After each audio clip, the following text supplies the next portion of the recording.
Good morning guys, অনেকদিন পর একটা ভিডিও নিয়ে চলে এসেছি। আজকের সিনেমা দেখতে যাব ওয়ার 2।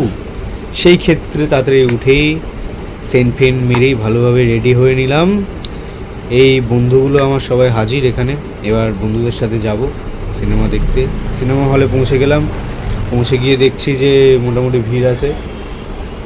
তারপর তো আমাদের হিরো রেঞ্চি মানে ঋত্বিক রোশন, মানে আর কিছু বলার নেই, গ্রিক গড। যাই হোক, তো সিনেমাটা দেখলাম পুরোটাই। তার মধ্যে জুনিয়র এনটিআরও ছিল, সেক্ষেত্রে যাওয়া। ঋত্বিক রোশন আছে বলেই যাওয়া, নাহলে সেরকম যাওয়ার কোনো ইন্টারেস্ট ছিল না। সিনেমাটা সেরকম আমার খুব বেশিও যে ভালো লেগেছে সেরকম না। অনেক রিপ্লে মানে অনেক বলবো যে অতটাও ভালো না। পোস্ট সিনটা ভালো, এই ববি দেওয়ালকে দেখিয়েছে। মোটামুটি সিনেমাটা লেগেছে অ্যাভারেজ। কিছু কিছু সিন ইন লজিক লেগেছে, লজিক ছাড়া এক সাইডে দেখলে সিনেমাটা আমি পুরো ভালো।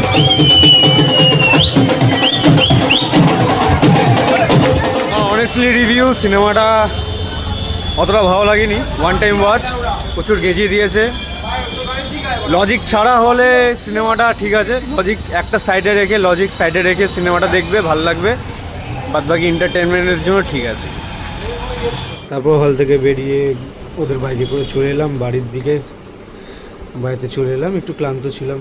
তারপরে ফ্রেশ হয়ে নিলাম। টাটা, বাই বাই, সাবস্ক্রাইব করে দিও।